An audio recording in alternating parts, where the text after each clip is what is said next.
भोपाल की सांसद साध्वी प्रज्ञा ठाकुर इस वक्त हमारे साथ हैं। हालांकि इस बार जो बीजेपी की जो लिस्ट आई है 24 उम्मीदवारों की मध्य प्रदेश से, उसमें भोपाल से अब आलोक शर्मा को टिकट मिला है, आपको टिकट नहीं दिया गया। भोपाल में आलोक शर्मा जी का बहुत बहुत स्वागत है और उनके आगामी राजनीतिक क्षेत्र के लिए मैं विजय की कामना करती हूं और आशीर्वाद देती हूं कि वो विजयी हों। भोपाल बहुत ही अच्छा और कार्य करने के लिए यहाँ बहुत स्कोप है। तो राजधानी है, इसलिए यहाँ के सांसद बहुत महत्व रखते हैं। टिकट का निर्णय संगठन करता है, बीजेपी ने किया है और जो निर्णय संगठन का है वह सर्वोपरि है। हम कार्यकर्ता होने के नाते यही कहेंगे कि जहां संगठन का जो निर्णय है हम पूर्णतः समर्पित होकर के संगठन के लिए कार्य करेंगे और भोपाल सीट के साथ पूरा मध्य प्रदेश 29 सीटें जीत करके आए, ये हमारी शुभकामनाएं हैं और सभी को बहुत बहुत आशीर्वाद है। आपको क्या लगता है कि क्या चूक हो गई? कहीं आपको कहीं अपने पार्ट में ऐसी चूक दिखती है कि आपको दोबारा नाम नहीं आया? देखिए, मैं जिन मुद्दों पर चुनाव लड़ी थी उन मुद्दों पर पूरे भोपाल ने मुझे पूर्ण समर्थन दिया। पूरे विरोध, पूरा षड्यंत्र, पूरा एक कुचक्र पूरे भोपाल के साथ कांग्रेस की सरकार थी यहाँ और कांग्रेस का एक वो महत्वपूर्ण दंड जो हमेशा विधर्मी रहता है भी, पर उसके समक्ष मुझे जिन मुद्दों पर खड़ा किया गया, भगवा को आतंक कहने वाला, हिंदुत्व को आतंक कहने वाला व्यक्ति, उसको मेरे द्वारा परास्त किया गया, यह ईश्वर की चाहत थी और यहाँ धर्म का ध्वज फहराया। मुझे लगता है कि हम जैसे लोग विशेष कार्य के निमित्त आते हैं और बनते हैं, प्रभु बनाते हैं। प्रभु जो कार्य, हमारे ठाकुर जो कार्य सौंपते हैं, वह कार्य हम जैसे लोगों के द्वारा पूर्ण होता है और उसके बाद जहाँ मार्ग बिल्कुल आनंदमय है वहाँ सब आ सकते हैं। तो विशेष कार्य पूरा हो गया, इसलिए आपको दोबारा नहीं दी गई? निश्चित रूप से ठाकुर की इच्छा जो होती है वही होता है और संघर्ष मेरा जीवन है, क्योंकि आज भी मैं उस हिंदुत्व के लिए, अपने देश के लिए, भगवा के सम्मान के लिए, हिंदुत्व के सम्मान के लिए आज भी संघर्षरत हूँ। आज मैं मुंबई से आई हूँ, पेशी करके आई हूँ और मैं आनंदित हूँ कि जो भी भाजपा ने निर्णय लिए बहुत अच्छे हैं और हमारा समर्पण देश के लिए है। अफसोस है किस बात का? टिकट ना मिलने का? नहीं, ये टिकट और राजनीति, ये सब राष्ट्रनीति में समाहित हैं। मैं राष्ट्रनीति करती हूँ, राजनीति उसका एक मोहरा है। राष्ट्रनीति जो है वो बहुत बृहद है, एक समुद्र है, उसमें छोटी छोटी नदियां मिल जाती हैं, एक बड़ा स्वरूप बनता है और मैं मानती हूँ कि राष्ट्र के लिए जो समर्पण होना चाहिए उसमें हम कहीं ना पीछे रहेंगे ना हैं और सदैव देश के लिए कार्य करते रहेंगे। जो मेरा लक्ष्य है, राष्ट्र को परम वैभव पर पहुंचाना, भारत को विश्व गुरु बनाना, भारत माता को पुनः अपने वैभव को प्राप्त करवाकर विश्व गुरु के सिंहासन पर विराजमान करना, उसके लिए मेरा समर्पण है, सदैव रहेगा और मैं इसके लिए सदैव कार्य करती रहूंगी। भारत हिंदू राष्ट्र बने, इसके लिए मैं सदैव निरंतर कार्य करती रहूंगी। अपनी अगली इनिंग कैसे देखती हैं आप पॉलिटिक्स में? पॉलिटिक्स, मुझे लगता है कि मैं वास्तव में राजनीतिक स्वभाव नहीं है मेरा।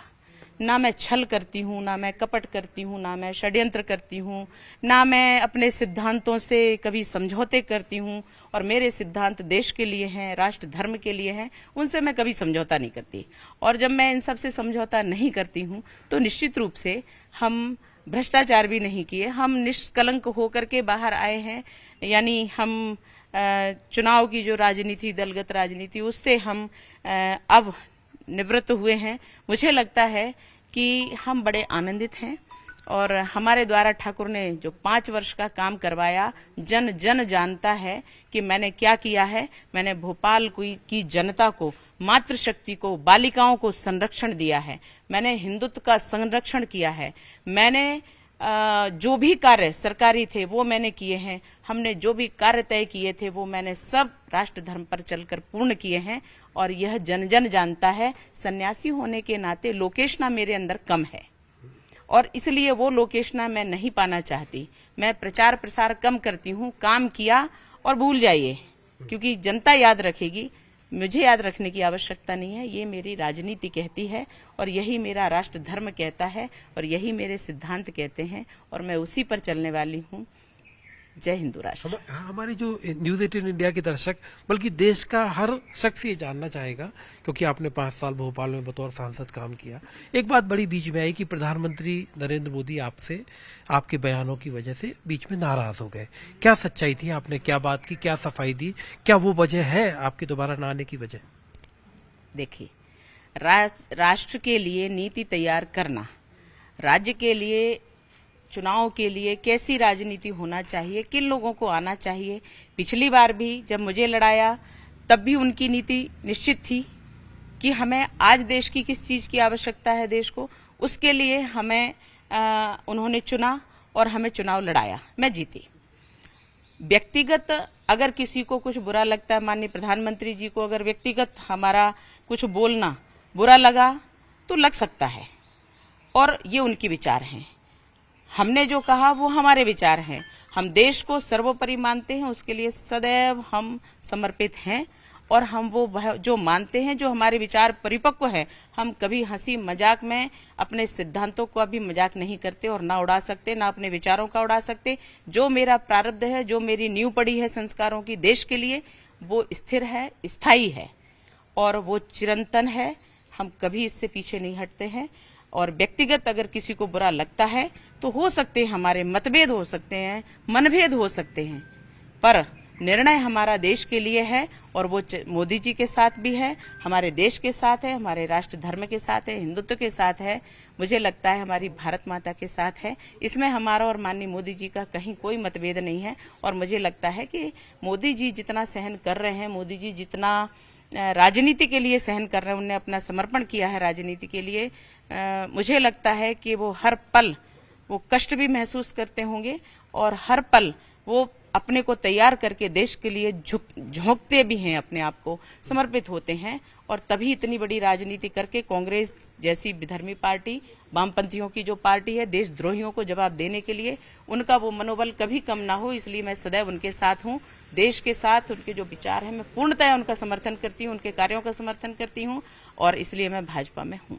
अब की बार 400 पार का ये नारा जो चल रहा है, बिल्कुल 400 पार होंगी। मोदी जी, माननीय मोदी जी का, भारतीय जनता पार्टी का लक्ष्य है और सब इसके लिए समर्पित हैं, कार्य करेंगे, क्योंकि आज देश को उसकी आवश्यकता है। और भाजपा जिन मूल्यों को लेकर के चलती है, जिन कार्यों को लेकर के चलती है, वो हमारे देश के लिए और विश्व के लिए अनिवार्य हैं, क्योंकि आज विश्व की जो परिस्थिति है वह किसी से छुपी नहीं है। इसलिए भारत का नेतृत्व उसी प्रकार का की आवश्यकता है और हम सब साथ में हैं।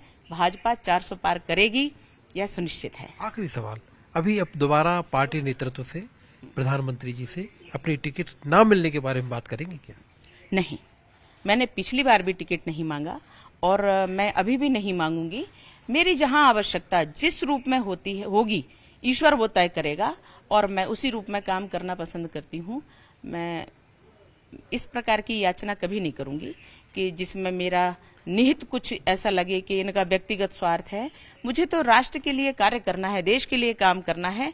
जिस मार्ग से होकर काम करना है वो हमारे ठाकुर तय करते हैं और मैं उसी पर चलती हूँ। यह है साध्वी प्रज्ञा ठाकुर, जो कह रही है वो टिकट मांगने नहीं जाएंगी, जो कह रही है कि उनके लिए एक जो मकसद था, उनके लिए जिस मकसद से पार्टी ने तय किया था 2019 में भोपाल से चुनाव लड़ाया था, दिग्विजय सिंह के खिलाफ मैदान में उतारा था, वो मकसद पूरा हो गया। लेकिन अब वो दोबारा टिकट नहीं मांगेगी, पार्टी के लिए काम करती रहेंगी और साथ ही साथ अब की बार 400 पार का नारा भी बोलती रहेंगी। Manoj Sharma, Bhopal, news 18 India.